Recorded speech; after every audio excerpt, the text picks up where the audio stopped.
Okay, ladies, thank you for joining Carol Dockum and I for our International Women's Week celebration. As Carol just said, we felt like one day just wasn't enough. For those of you who have not yet met me, I am Angie Snowball Thompson. My company is Living in America, and one of the reasons this is near and dear to my heart is because I lived in Belgium and thought I spoke French until I got there and realized how fast everybody was talking, right? 6 years of school meant nothing. And then moved to Germany without speaking German, lived in UK, and just really have a heart for all the women who are working internationally and trying to do so many things in so many languages and all the challenges we overcome. So yesterday we had a fabulous day with some wonderful speakers. Tanya, who is here today again with us, talking about what the challenges in business are, and we had some great discussions. So thank you, ladies, for those. The recordings are available on YouTube. Would reach out. I would love to have you guys listen to some of those conversations. Diana Blagentine was very, very empowering also. One of those things where we've all failed, right? And now we're hugely successful. It's encouraging. So that was yesterday. And today we're very excited because we're talking again near the same topic, but transformation to becoming stronger. What have you been through? What made you stronger? And how can we learn from it and share it with each other so we don't all have to go through the same things again, right? Our speakers are going to be Farouza Fousalova, Yulia Mitusova. I don't know why I struggle your name. I'm so sorry, Yulia. Nisha Sadiki, Abbie Cornall, and Aruna Ramamurthy. So very excited to hear from all of you ladies, and thank you so much for coming today. Just to know what to expect for today, as soon as I finish our brief overview of what's left to expect this week, we will do a very brief introduction of name and country only. And then Carol is going to introduce our panelists. They're going to talk a little bit about their story, share some wisdom with us, and then we'll break out into some breakout rooms and talk about the things that we've learned and other stories we want to share. So this is day 3, moving on to day 4. Hopefully moving to day 4. Yes, there we go, day 4. Tomorrow we'll be on health and wellness, self-care, and self-awareness, I think is another word for that. Things we don't always do for ourselves, especially as women. We try to take care of everybody else besides ourselves, right? So tomorrow's a big day for us as well. We have Nina from France, Monica Groom, who I saw on the call today. She'll be speaking up with us tomorrow. Amita Ghosh from India is going to talk about our mental health and mental wellness. Maria is going to meet with us from Finland to talk about traveling and how important that is to our souls. And Huvana is going to be with us from Brazil, and she's going to talk to us about the recipes and wellness that we have in that country. Finally, on Friday, that's the day you really want to be here because we are celebrating our finale. We're sharing our secrets to success. Everybody will get a chance to do that. And then also, we will be giving away the door prizes. And ladies, we have some good ones. So Tanya is giving away a copy of her book, Women Going Global. Monica Groom has one of my favorite prizes. She's giving away an image consultation.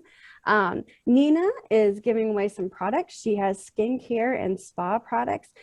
Carol is giving away a free membership to Beautiful Faces Going Places. I am giving away free LinkedIn strategy sessions. And Maritza Cascarelli is giving away a free coaching session as well as a copy of her book. And we have a few other things going on too. So please join us on Friday. And with that, I am going to go into our introductions. So I'm going to start with Päivi. If you could just say your name and country, please. Päivi Lihalla, Finland. And Nishat, if you could just say name and country. Nisha Sadiki, Pakistan. Yulia. Julia Mitusova, Russia. Deborah. Deborah Burkhart, USA. Tanya. Yes, hi, Tanya McNeil, Weary, USA. Abigail.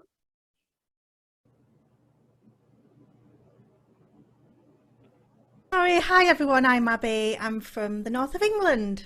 Ooh, I love your accent, so beautiful. Thank you. Mary. Oh, she's on mute, but Mary Chadbourne, USA. Farouza? Farouza Fousalova, USA/Uzbekistan. Aruna, Hi, Aruna Ramamurthy from India. Monica, Hi, Monica Groom from South Africa. Ruth, Hello, everyone. Ruth Medlin from the USA. Liz, Liz Hawkes, also from South Africa. and Corey. Corey Kerouac, USA. All right, excellent. Did I get everyone for today? I think I did. So thank you so very much, ladies, for joining us. And Carol, if you would like to introduce our first speaker. Absolutely. Thank you so much for joining us for day number 3 of International Women's Day Celebration Week. Our very first summit. So this week, Angie and I are planning on doing this next year as well. So we're just thrilled to be able to celebrate women around the world who are impacting their local communities, their families' lives, as well as in business. So today our special topic is about transformations and becoming stronger. What was a major transformation point in your life? And how did you overcome it? So our first guest and speaker panelist is a very dear friend of mine, Farouza Fousalova. And I had the privilege and honor to meet her, I'm gonna say about 4 years ago. And I just found her to be just an incredible businesswoman. And she has an incredible story as well. Farouza came to the USA around 2001 and not speaking English, but she came here to the USA to seek opportunities and to create a new life for herself, and she certainly has. She is the owner of A1 Royalty Cleaning Services, both commercial and residential, and she is running a very successful business here in the greater Cincinnati, Ohio area. And I would love to introduce you to Farouza Fousalova. Hello, Farouza. Hi, Carol. Thank you for having me here today. Oh, you bet. Yeah, so tell us about what made you decide to move to the USA, not speaking the language, not having a support network, and not having, really almost like landing on Mars. So tell us about your inspiration, because you have an inspirational story to share. Well, actually, I did have few transformational moments in my life before I came to this great country of opportunities. I was professional dancer, traveled the world, and but at that time the economy back home in Uzbekistan was crashing, and I needed to do something. I needed to move on and seek for more opportunities. And I've heard from a few people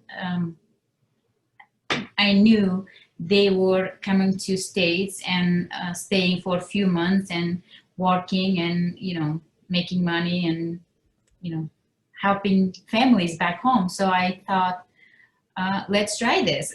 Let's go and see what I can do and accomplish for myself.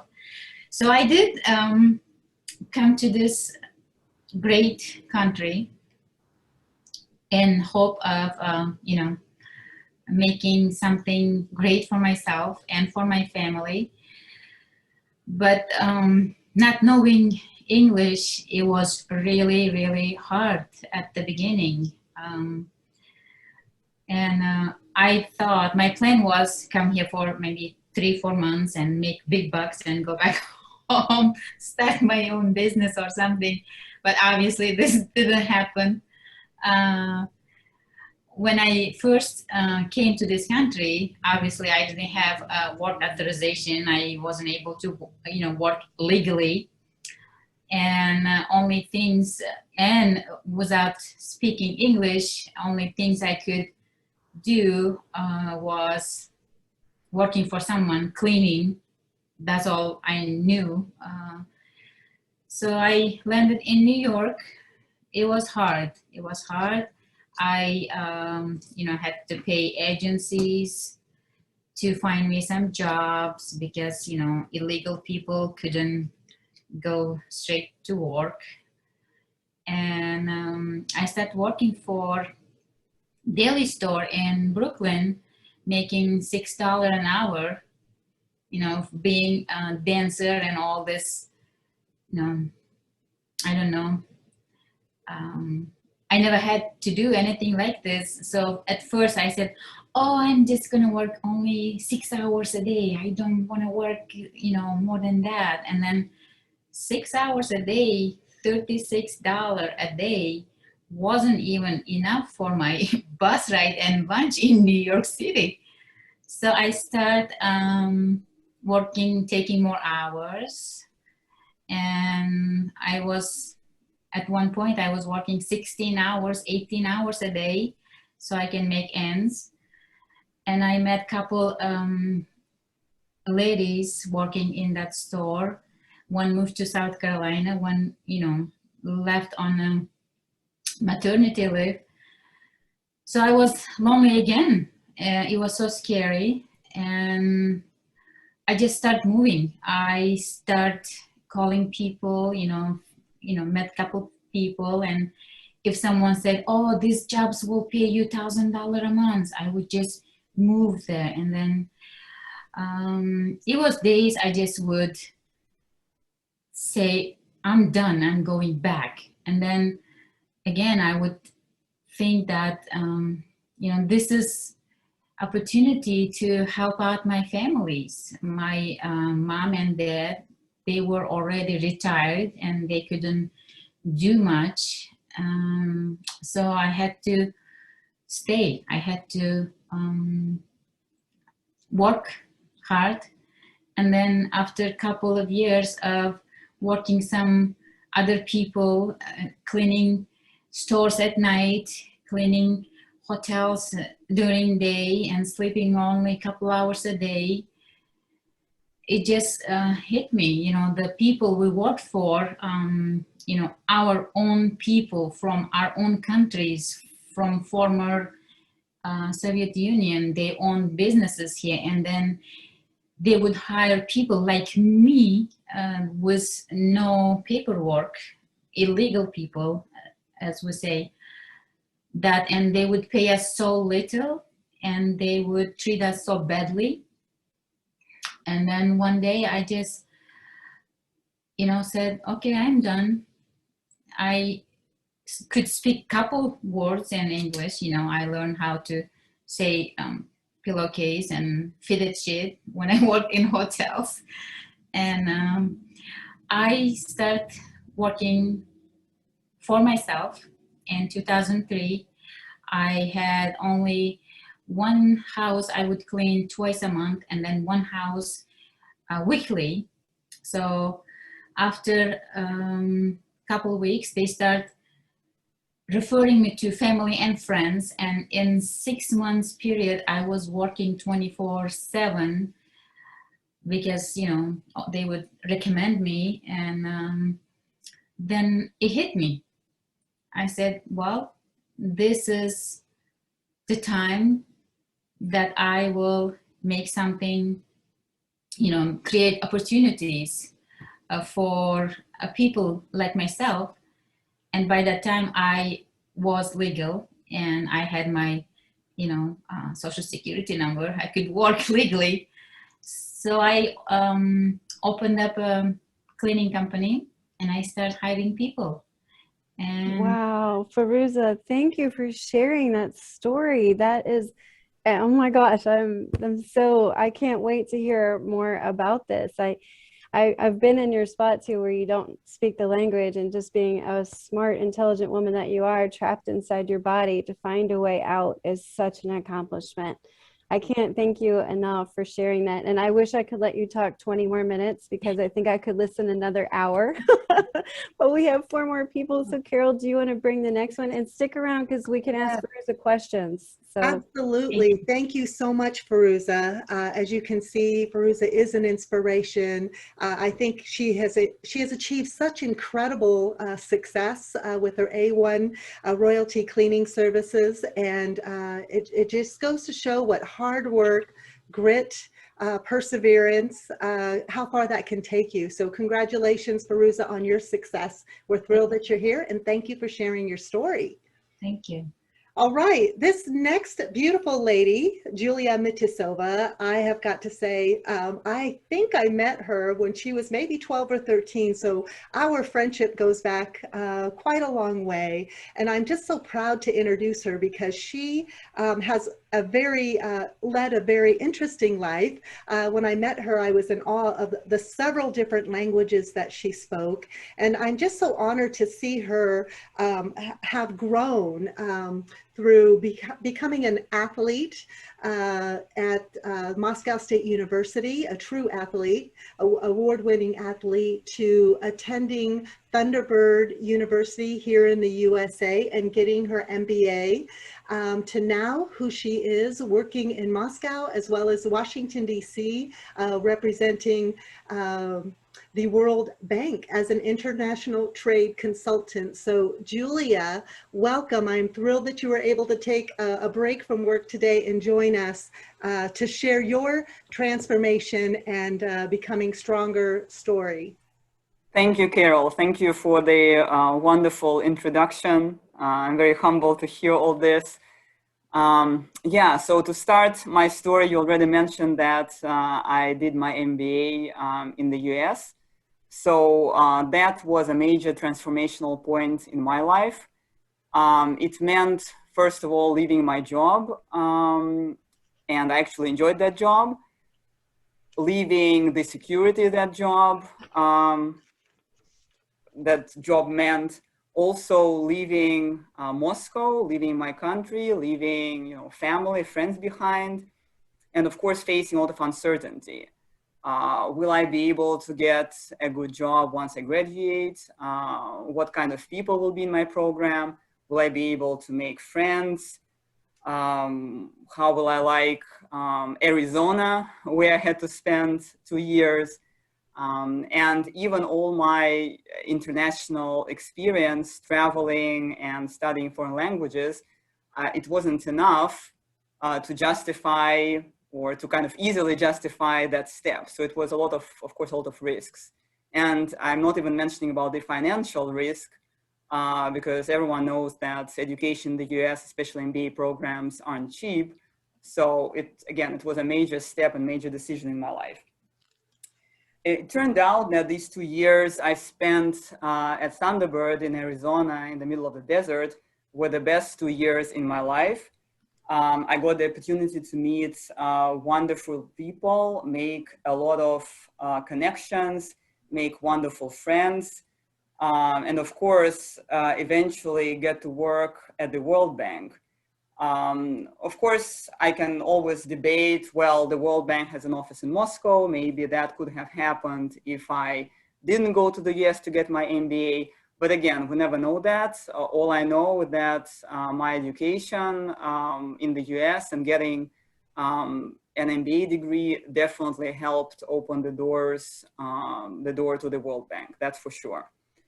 So what I learned from my experience and how it kind of transformed, I guess, my approach to life and to many, to the decisions that I make in general. So I have 3 takeaways that I would like to share with you today.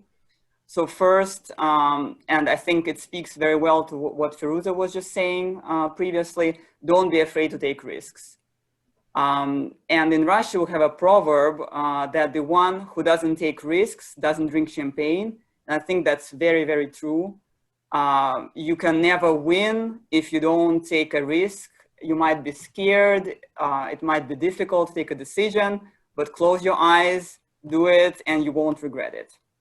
So takeaway number 2 is challenge yourself. I think we all know that being in your comfort zone is comfortable, obviously, and it's easy to get used to, and it's difficult to make yourself move. But it's also very important to keep in mind that none of us grow or develop if we don't get out of our comfort zones, and if we don't step out and learn something new that maybe we're not good at. So it's very important to challenge yourself every day in everything that you do.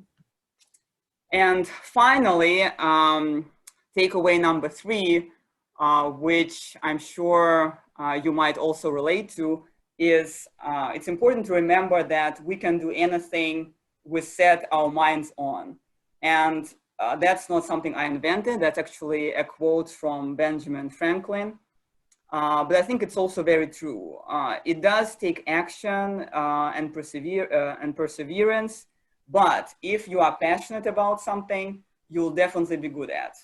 I truly believe it, and I'd say it might be hard to start doing something that you are not maybe used to, but if you are very passionate about it, do it, and you'll be great at it. Okay, so that's my story and my takeaways. Happy to discuss later.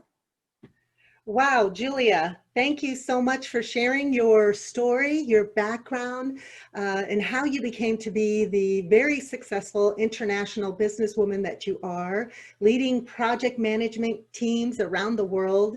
I'm just so proud of everything that you've achieved, and I absolutely love your 3 takeaways. I would love for you to share once again the Russian proverb, because I think we all need to raise our glasses and drink champagne. Yeah, so the one who doesn't take risks doesn't drink champagne. So yes, let's take risks and drink champagne afterwards. All right, well, cheers to that. Thank you so much, Julia, for joining us. All right, we are going to move on to our next speaker panelist. She is also a dear friend of mine who I had the privilege to meet years ago while living in Rome, Italy. Let me just say that Nishat does light up a room. When she enters a room, she just lights up the room with her smile. And she is such a warm, welcoming person. And I've got to say, she has a passion for Indian cooking, and she can cook. Let me just say, I have taken several of her cooking classes years ago, and she is just amazing. So she is originally from Pakistan. She's a personal chef and a caterer at Nishat's Kitchen. She now resides in the greater Washington, D.C., Maryland area. She has been featured at Whole Foods. So Whole Foods actually asked her to launch her cooking classes at Whole Foods. That tells you how good she is at what she does. So she is a highly sought after personal chef for busy professionals, dinner party hosts, and event planners. And she also teaches one-to-one classes as well as group coaching classes to learn everything about Indian cooking. She is a phenomenal entrepreneur herself and is also an advocate and mentor for the Women's Empowerment Organization. So please help me welcome my dear friend, Nisha Sadiki. Thank you for the wonderful introduction, Carol. It's a pleasure being here and listening to these wonderful women. And it's amazing that we all still get together after all these years. I actually know Carol way back from Rome, Italy, when we were there, 13 years ago. And we became really good friends.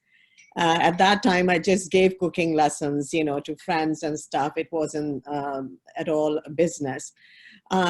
How I started Nishat's Kitchen is, first, Nishat means happiness. And my mother had kept this name and told me that, you give smiles.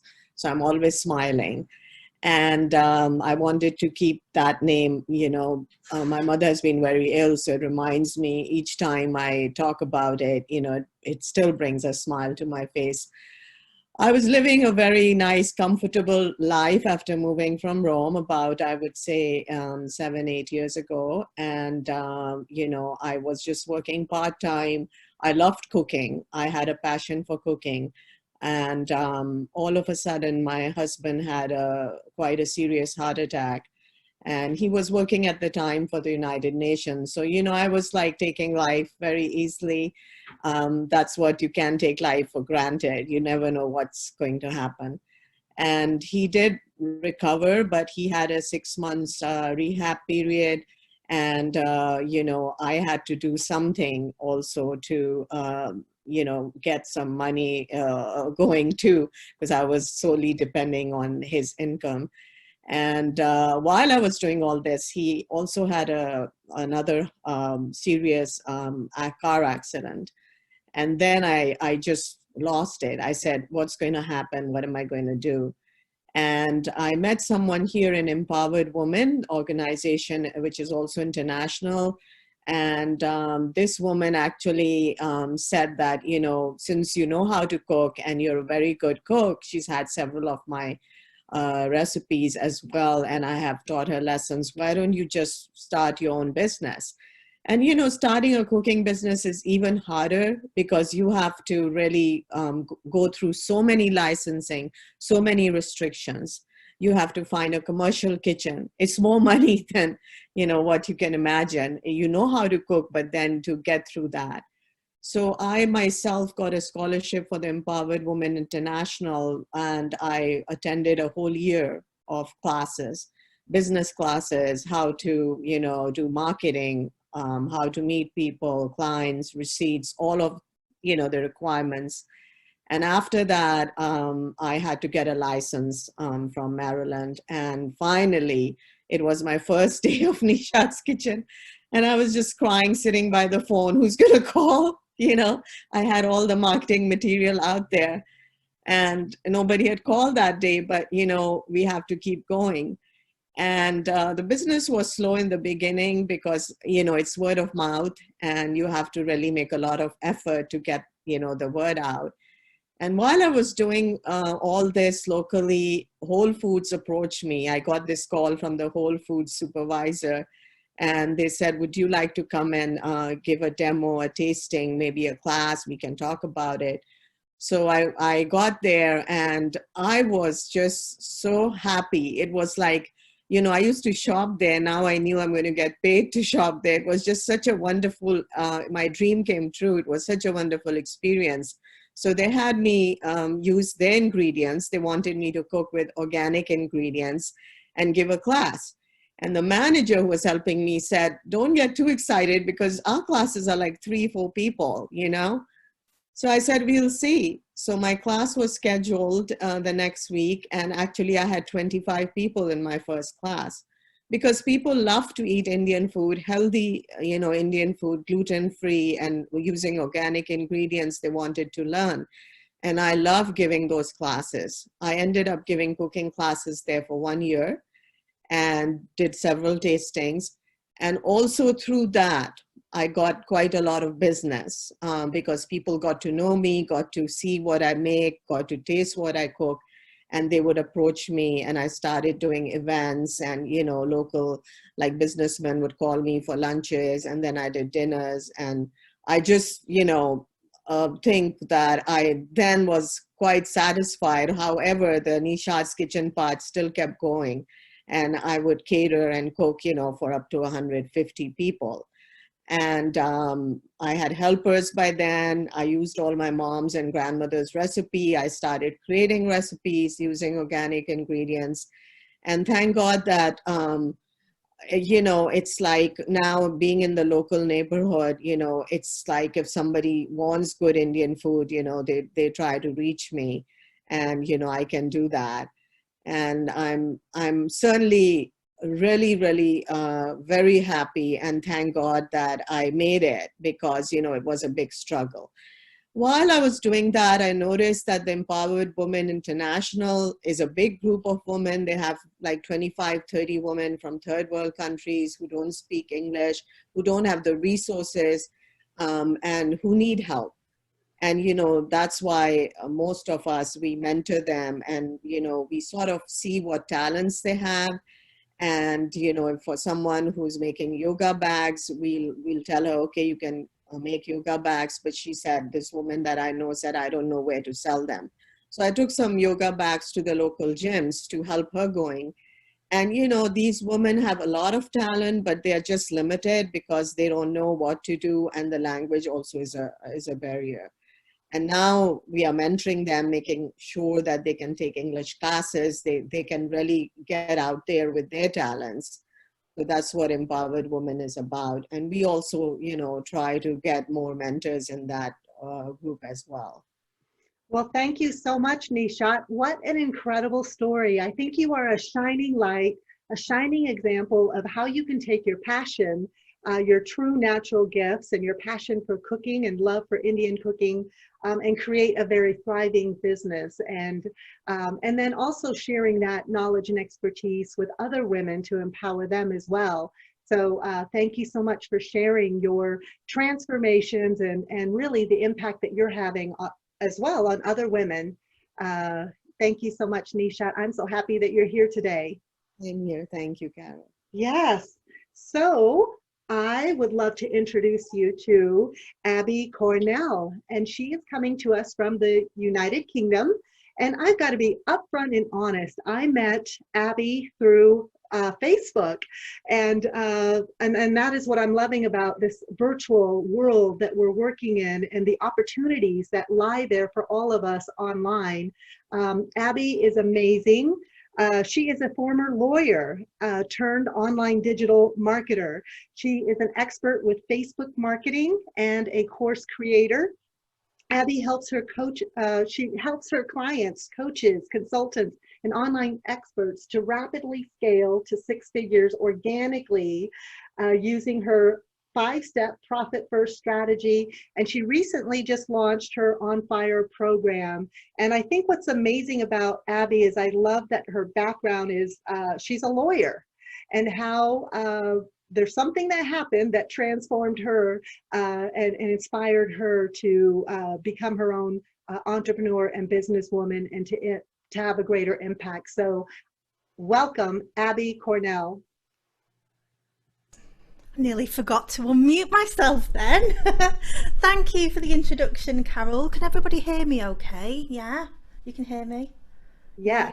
Fantastic. Yeah, thank you. And such an amazing platform. I only really properly looked into what we were doing yesterday, and I was like, wow, this is amazing what Carol has created. So yeah, thank you everybody for attending. It's so lovely to have people from all over the world getting together at one point in time. It just sort of brings the world closer together, doesn't it? And that's what I absolutely love about this digital space. And what I want to say, I think the main thing that struck me from the other speakers that we've had to this point is that we are normal women. We are normal, regular human beings. I absolutely love, you know, that is what is coming across for me. And I'm going to talk about the fact that, you know, some people think, oh, Abbie's a lawyer and now she's this special person who's got an amazing business. But the main point that I want to make in what I want to say over the next 10 minutes is that I am nothing special. I wasn't a very good lawyer. There were reasons for me getting into law, and that was mainly to please my parents. I was a single child, an only child. But I'm just a normal woman, and the other speakers that we've had here are just normal, regular, everyday women who had this extra spark of determination. I think that's what is the main thing that makes us special when we want to have a major life transformation. It's this spark of determination. So let me tell you my story, because I had that big spark of determination whilst I was sat at my desk being a lawyer. So going back to where I started, and then I'll talk about my transformation, was, you know, I left university really shy, really introverted, and I thought, I've got to work on this shyness. You know, I was scared when the phone rang. I was scared if somebody knocked on the front door. You know, I'd been an only child. I'd not really had many friends growing up, you know, maybe one friend at a time.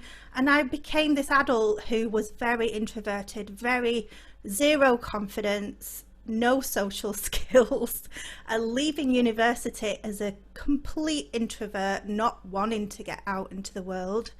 And so I forced myself into a sales job, which was the most horrendous, horrific thing that any introvert could possibly do.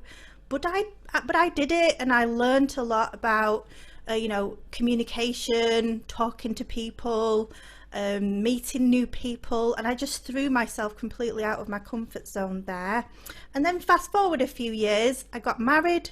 And I married a man who didn't want me to go out. He didn't want me to have friends. He didn't want me seeing my family. He's very controlling. It's very controlling, kind of an abusive relationship. And I managed to get out of that relationship. So one day I just thought, this is not for me. This is not the man I want to marry. You know, I'm being controlled. So I left that relationship, and it's actually as a result of a legal battle with my ex-fiance that made me go and study law, because all of my lawyers, all my solicitors that were helping me were actually hindering my case. Their incompetency, their negligence, they didn't want to answer my calls, they weren't helping me. So I thought, if nobody's going to help me, I'm going to go and help myself. That made me become a lawyer. Nothing else. I had no sort of ambition to become a lawyer. So that got me into the legal world. And it was one day I was sat at my desk. I'd been a lawyer at this point for about 6 years. And I realised, as who was saying, I think it was the First Lady that was speaking, I realised I am here working, making money for the business owners. And I had that realisation. What am I doing here? Why am I not running my own business? Why am I not, you know, the leader of my own empire? Why am I just being a worker? And I had this major realization. I also realized I wasn't seeing my children. I was getting home from work. I was seeing my children for half an hour every day. I was just getting home tired, grumpy, and putting them to bed. And this was no life, and I didn't want to live this life anymore. And there was one day, and I would call it the straw that broke the camel's back. This is a saying that we have here in the UK.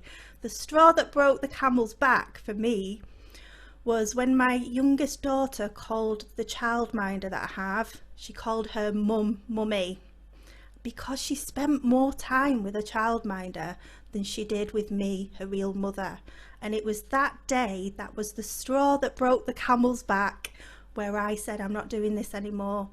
So I was at my desk in my legal job, and instead of going to lunch, instead of doing that and having my lunch, eating my lunch, I got a box, I took it back to my desk, I packed my desk up, all my stuff, put it in this box, and I just said, I've had enough. I'm not doing this job ever again anymore. I'm going off and I'm going to build my own empire.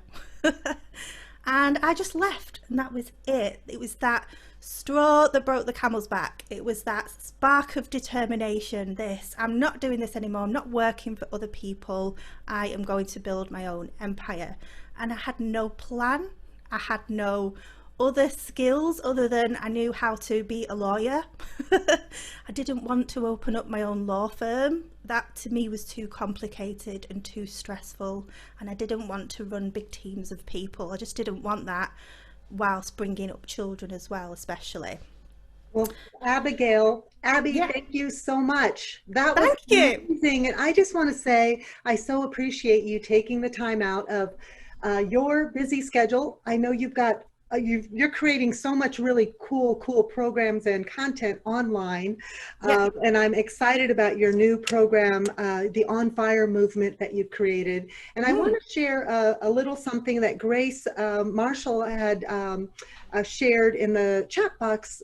She pointed out she loved the fact that you said we were all just normal women with extra spark determination. So thank you so much. And we all have a gift. All of us have an expertise and a gift to share, all of us. Absolutely. Thank you so much for sharing your powerful transformation story and inspiring us. Thanks. To leverage our spark. All right, we are going to move on to Aruna Ramamurthy. Aruna Ramamurthy is just incredible. She has an incredible backstory as well. She is a practicing medical massage therapist. She is the sole proprietor of her own business. She actually helps her clients and patients relieve chronic pain and from scar tissues and injuries from sports and accidents. In her spare time, she has a passion for yoga, and she is also an award-winning professional dancer. And Aruna, you will have to share with us the award that you just won for International Indian Icon, which is a huge award for your special professional dancing that you do, Indian dancing. So welcome, Aruna.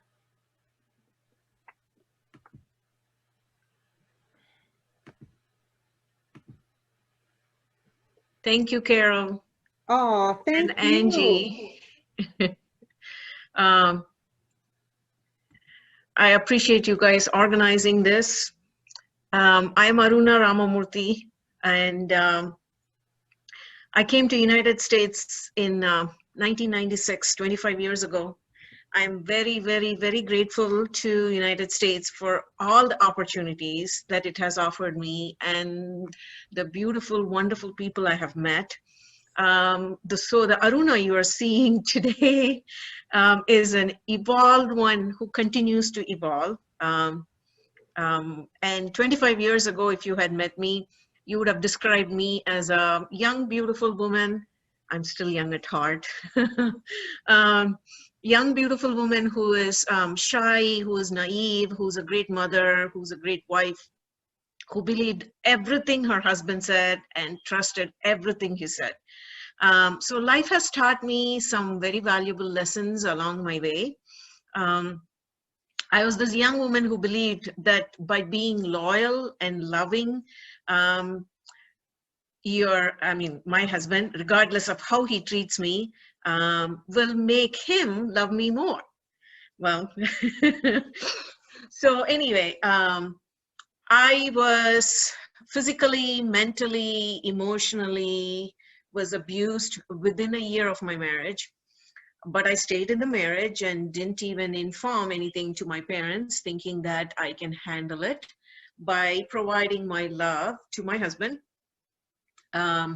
He did everything to jeopardize the marriage. Loyalty or loving your life partner and treating her with care and love was not in his vocabulary at all. So anyway, in 1995, something happened in my life that was really life-altering. So this individual who I was married to is the reason behind my third-degree burns affecting 45% of my body. But I loved him in spite of all that. I decided to stay in the marriage relationship for 18 years for the sake of my kids. And so my kid's father, who was not loyal or kind to me, I remember him saying once to me, "I will be like this. You cannot do anything about it. What can you do?" And I still remember that. It's still fresh, and that keeps me going. It was not an overnight decision. What I thought to myself was, what kind of a role model am I being to my kids? Do I want my son to treat his future life partner like how I was treated? Do I want my daughter to think that it is okay to treat a woman like how I was treated? So like Abbie said, the last straw that made the decision for her, that is where I made my decision. When I felt like my kid's life was in jeopardy. So anyway, it was not an easy journey by any means. This journey has taught me so many valuable lessons. My mother and my brother supported me wholeheartedly. Let's see, I am where I am today because of my family's moral support, my faith in God, and my perseverance to not give up, not worrying about who's going to judge me, what will people think of me or say about me. Do I regret anything that has happened to me? No, at all, not at all, because the experiences I had in my life made me who I am today, and a much, much stronger individual with a better perspective.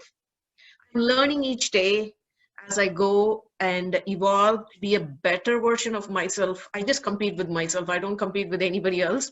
I make myself a better version than I was yesterday.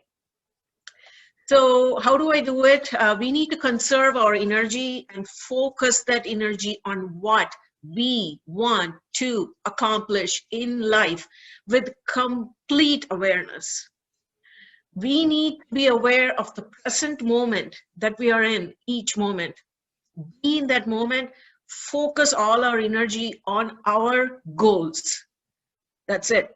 Energy goes into what we focus on. So why waste it on gossip? Why waste it on doing things that are not productive? That's my thought process. But thoughts are very, very powerful. So I make it a conscious effort to think positive thoughts, as those thoughts generate a feeling, which in turn is an emotion. Every thought comes up with a feeling. We have a feeling, and then that creates an emotion. When we have certain emotions, those emotions motivate us to take certain actions. Repeated actions then create a habit. I hope you can all agree with me on that. So my life experience has taught me to believe in myself, my strength, my potential, right? Because I'm always competing with myself and making me a better version. So believe in yourself, your potential, your strength, take action to accomplish your goals. Oh, That's it. Aruna, thank Wow. you. Wow. The first wow, time wow. I talked to her, I cried. The second time I talked to her, I cried. We're probably on 30 times now. She has an incredible gift to just make you realize we're all the same people. We're all going through the same things, and just to see how much you can succeed in. Every time I see her awards for dancing and in our area, she's the most reputable therapist, massage therapist I know. Everyone refers her. It's incredible what you've been through and what you've become. So thank you so much for being here today and Thank being you. so open with all of us. Wow, Aruna, I did not know the extent of your background. I just want to say thank you so much for sharing your story. It was so powerful and impactful. And, you know, I truly believe that everybody has a story. And I think you shining and sharing your story just gives us all hope to be resilient, and also to know that we are strong and that we can get through anything. So thank you so much, Aruna. You are an inspiration, and keep sharing your message and your light. And you're absolutely right. Where energy goes, what is it? How does it say where energy goes? Something, I'm just losing my train of thought because I'm just amazed by your story. Focus goes where energy flows, or something. Thank you. Yes. That was amazing. Really, truly amazing. So, yes, what can I say? We just heard from Farouza and Julia and Nishat and Abbie and Aruna. And I think there is a golden thread that lies, that a golden thread that, you know what, we're all very strong women and resilient, and I love what Abbie said about we're really everyday women, and truly sparking determination, and ordinary women doing extraordinary things. So wow, all I can say is wow, wow, wow. Angie. I know. And so everybody, we tried to stop everyone at 5 minutes, but everyone had so much to say it was like impossible. So we are way past our normal time. We're still going to hang around for the next 40 minutes or so to do some speed networking, but we do like to be mindful of everyone's time. So if you need to drop off at 1 o'clock, please feel free to do that. Just wanted to take the opportunity to wrap up and thank the wonderful panelists from yesterday, from today, looking forward to tomorrow, health and wellness. Very excited about that. I see Ravana here. I kind of forced her into speaking because she's amazing and doesn't know how amazing she is. So she's going to be here tomorrow and really excited about that. So please join us tomorrow. If you are enjoying this, please share it with other women that you'd like to have come by. And without further ado, I'd like to say thanks. And then Pivy's going to set up some speed networking rooms for us so we can break out and get another chance to. Well, I guess we do have a few minutes. Does anyone have a question that they'd like to ask one of our panelists? That was our intent. We just got carried away I think today. that's a great idea. I think that's a great idea. Let's open up the floor here just to make a comment or ask one of our panelists a question. Yes, Grace. I just wanted to say, Carol, and Angie, you guys put a great group of women, very inspiring. Aruna made me want to cry because there's so many women that won't speak out, that go through those things, and I wish I could help them. But to have a woman who, really talks about it, it's empowering and it's great. Don't stop sharing your story, Aruna. I think it's wonderful. Yes. Yes, thank you so much, Grace. Yes, does anyone else have a comment or words of inspiration or anything to share? This is our opportunity to just kind of open up the floor as we are women of the same golden thread. Can I say something, Carol? Yes, absolutely. So to all the women out there, do not agree with anyone telling you you are too young to try certain things or you're too old to pursue certain things. You are the only one in your shoes, so you don't need to explain your actions. People who truly love you will love you for whatever actions you take. You don't need to explain your actions. So go rock it. We all have unique gifts. Yes. And support you. People that really love you are not going to question you. Correct. And that's the way that you can clean house, right? You can find out who's really meant to be there and who's not. Yes. And I agree with Julia saying, get out of the comfort zone, because when we are in the comfort zone, we don't grow. And when you come out of the comfort zone, it's really uncomfortable, but give yourself, be kind to yourself. Don't be hard on yourself. Let your body adjust to it. Let your brain adjust to it. Let your nervous system adjust to it.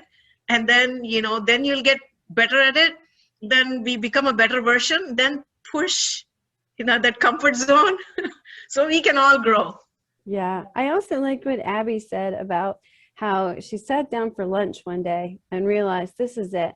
These moments where we decide to change and transform, they're not always monumental.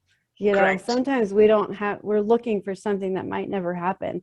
And it's just the self-awareness. And I think that came from all 5 of you today with self-awareness, but that's a big part of it. It's not always, there's not going to be a sign. Somebody's not going to come and tell you it's time to transform.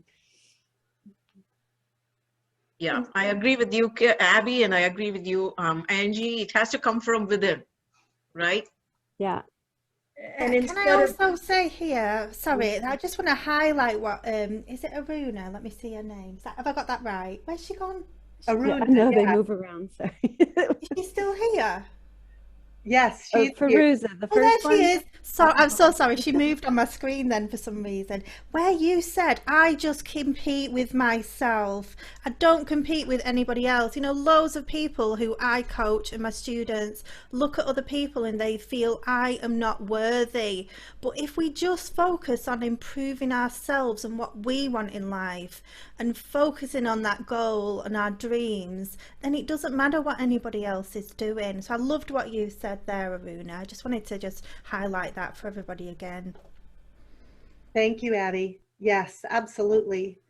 All right. Yes, Grace. Instead of using fear as a deterrent, we should use it as a fuel to push us all the way to what we want to do.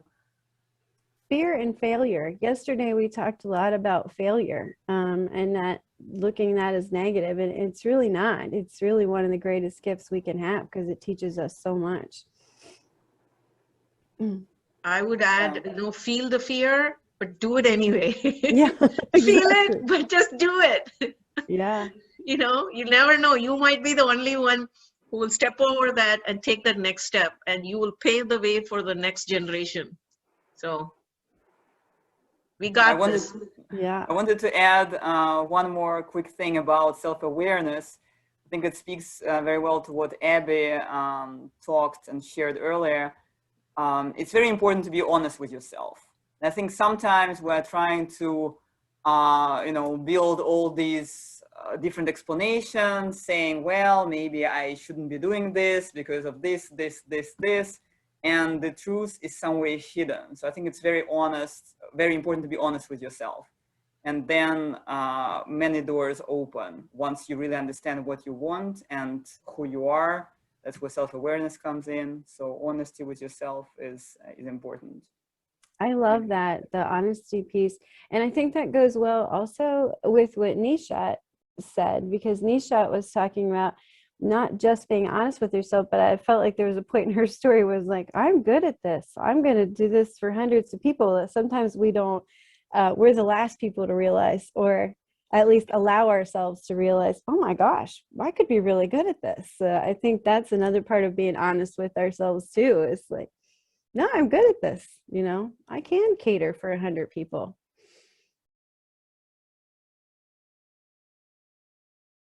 Oh, Nisha, you're on mute.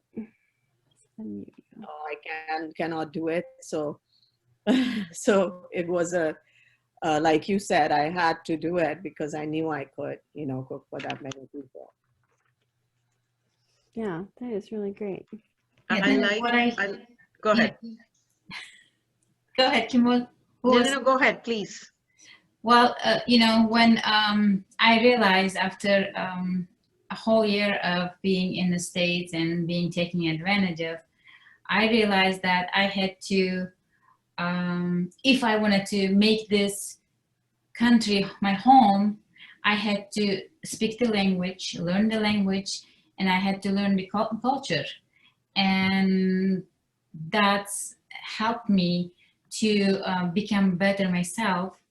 And when I start hiring people, I told myself that that was my goal, to treat people well enough that they will come to work for me, that I don't have to, yes, I might make a couple dollars less than what other people are making, but this way I create better jobs for my own people that struggling with, finding jobs, give them more and keep less, but make them happy to work for me.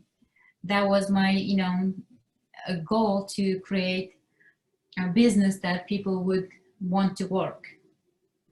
So yes, I had to overcome my fears to learn the language and, make this country my home.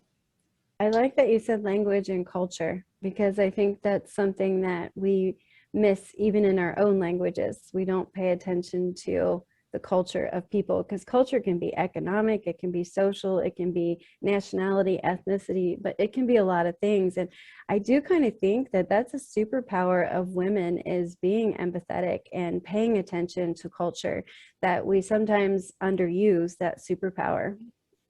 Yes. That was an interesting point, Farouza.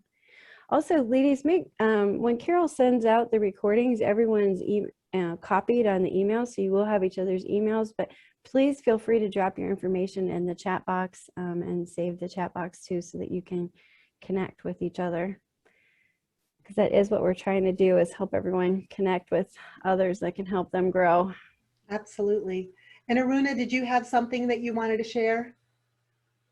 I was just saying what Nishat was saying, that when the Whole Foods supervisor told her, don't get overexcited, it's only 3 students per class, and she believed in her potential, And, you know, from there it took off. So it doesn't matter what others say, you know, if we know our potential, just we should follow it. That's a great share. Thank you, Nisha. Thank you so much. Yes, I just hear resiliency, determination, perseverance, strength amongst all of these women here today. I just think that's just truly, truly amazing. And thank you so much for sharing your backstories. If you guys don't mind, I would love to get a snapshot of all of us here today to capture this special moment in time. And let's see, if you just give me a big time smile. And we're on. Thank you so much. Means the world to me. I will be sharing, with your permission, this visual to capture this moment in time and these beautiful faces that we are being inspired by. All right, are we ready to go into our breakout rooms? So the next half hour, we've just made that optional speed networking